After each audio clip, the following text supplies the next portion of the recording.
ഇമാം അൽ അസ്ഹരി റഹിമഹുല്ലാഹ് അദ്ദേഹം പറഞ്ഞു, സുബ്ഹാനല്ലാഹ് എന്നതിന് പൂർവികരായ പണ്ഡിതന്മാർ മുഴുവൻ നൽകിയിട്ടുള്ള വ്യാഖ്യാനങ്ങളെ ജംഇ ചെയ്താൽ നമുക്ക് കിട്ടുന്ന ആശയം എന്താണ്? ബുഅദുഹു അൻ യകൂന ലഹു മസലുൻ ഔ ശരീകുൻ ഔ ദിദ്ദുൻ ഔ നിദ്ദുൻ. അല്ലാഹു സുബ്ഹാനഹു വ തആലക്ക് ഒരു മസൽ, അല്ലാഹുവിനെ പോലെ എന്ന് പറയാൻ പറ്റുന്ന ആരുമില്ല. അല്ലെങ്കിൽ ഔ ശരീകുൻ, അല്ലാഹുവിന് ഒരു പങ്കുകാരൻ തീർച്ചയായുമില്ല. അല്ലെങ്കിൽ ഔ ദിദ്ദുൻ, അല്ലാഹുവിനോട് കടപിടിക്കുന്ന ഒരു എതിരാളി, അതും അല്ലാഹുവിനില്ല. ഔ നിദ്ദുൻ, അല്ലെങ്കിൽ ഏതെങ്കിലും ഒരു സിഫാത്തിൽ അല്ലാഹുവിനോട് സമപ്പെടുത്താൻ ആർക്കും സാധ്യമല്ല. അങ്ങനെയൊന്നില്ല തന്നെ. ലൈസ കമിസ്ലിഹി ഷൈഉൻ, അല്ലാഹുവിനെ പോലെ ഒന്നുമില്ല. വലം യകുൽ ലഹു കുഫുവൻ അഹദ്, അവന് തുല്യമായി നിൽക്കുന്ന യാതൊന്നുമില്ല.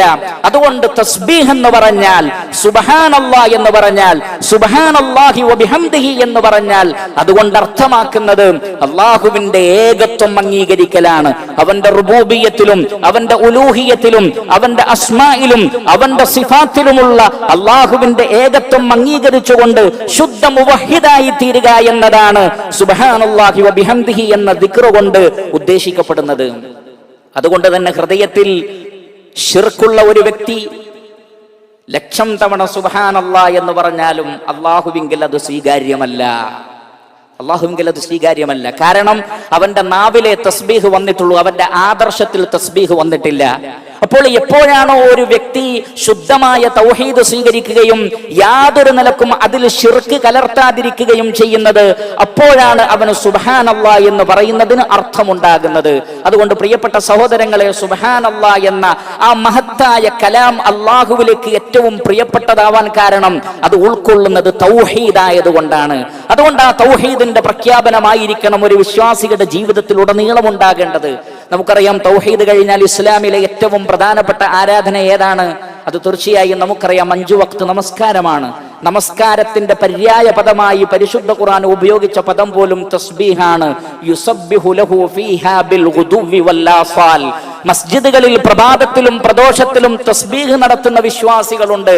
അവിടെ തസ്ബീഹ് കൊണ്ടുള്ള ഉദ്ദേശം എന്താണ്? അത് നമസ്കാരമാണ് എന്ന് തഫ്സീറുകളിൽ കാണാം. ഫസുബ്ഹാനല്ലാഹി ഹീന തുംസൂന വഹീന തുസ്ബിഹൂൻ വലഹുൽ ഹംദു ഫിസ് സമാവാതി വൽ അർളി വഅശിയ്യൻ വഹീന തുദ്ഹിറൂൻ. സൂറത്തുർ റൂമിൽ 5 വക്ത് നമസ്കാരത്തെ സംബന്ധിച്ച് പറഞ്ഞിടത്ത് നമസ്കാരം എന്ന പദമല്ല ഉപയോഗിച്ചത്, മറിച്ച് സുബ്ഹാനല്ലാഹ് എന്നും അൽഹംദുലില്ലാഹ് എന്നുമുള്ള ഹംദിന്റെയും തസ്ബീഹിന്റെയും വാചകങ്ങൾ ഉദ്ധരിച്ചുകൊണ്ടാണ് അല്ലാഹു സുബ്ഹാനഹു വ തആല നമസ്കാരത്തിന് പര്യായ പദം പറഞ്ഞിട്ടുള്ളത്. അതേപോലെ തന്നെ നമസ്കാരത്തിൽ റുകൂഇൽ നമ്മൾ പറയുന്നത് സുബ്ഹാന റബ്ബിയൽ അദീം, സുജൂദിൽ നമ്മൾ പറയുന്നത് സുബ്ഹാന റബ്ബിയൽ അഅല. അതേപോലെ തന്നെ സുബ്ഹാനകല്ലാഹുമ്മ റബ്ബന വബിഹംദികല്ലാഹുമ്മ ഗ്ഫിർലി എന്നെല്ലാം പറഞ്ഞുകൊണ്ട് നമസ്കാരത്തിൽ റുകൂഇലും സുജൂദിലും നമ്മൾ അല്ലാഹുവിന്റെ തസ്ബീഹ് പറയുകയാണ്. ഇനി ആ നമസ്കാരം കഴിഞ്ഞാലോ റസൂലുള്ളാഹി സ്വല്ലല്ലാഹു അലൈഹി വസല്ലമ സ്വഹാബത്തിനോട് പറഞ്ഞിട്ടുണ്ട്, അലാ ഉഅല്ലിമുകും ബിശൈഇൻ, ഞാൻ നിങ്ങൾക്ക് ഒരു കാര്യം പറഞ്ഞു തരട്ടെയോ? തുദ്രികൂന ബിഹി മൻ സബഖകും, തീർച്ചയായും നിങ്ങളെ മറികടക്കാൻ ശ്രമിച്ച ആളുകളെ നിങ്ങൾക്ക് പിന്തുടർന്ന് ഫോളോ ചെയ്ത് അവരുടെ കൂടെയാകാൻ സാധിക്കും. വതസ്ബിഖൂന ബിഹി മൻ ബഅദകും, നിങ്ങൾക്ക് ശേഷം വരാനുള്ള ആളുകളെ നിങ്ങൾക്ക് തോൽപ്പിക്കാനും സാധിക്കും. ഏതാണത്? പ്രവാചകൻ പറഞ്ഞു, തുസബ്ബിഹൂൻ വതുകബ്ബിറൂൻ വതഹ്മദൂൻ 33 മറ ഫീ ദുബ്രി കുല്ലി സ്വലാത്തിൻ. ഓരോ നമസ്കാരം കഴിഞ്ഞാലും, നമസ്കാരം തസ്ബീഹാണ്, റുകൂഇൽ തസ്ബീഹുണ്ട്, സുജൂദിൽ തസ്ബീഹുണ്ട്, അതേപോലെ തന്നെ ഓരോ ചലനങ്ങളിലും അല്ലാഹുവിന്റെ തസ്ബീഹുണ്ട്. അത് കഴിഞ്ഞാലും വീണ്ടും നിങ്ങൾ തസ്ബീഹ് ചൊല്ലിയാൽ നിങ്ങളെ തോൽപ്പിക്കാൻ ഒരാൾക്കും സാധ്യമല്ല.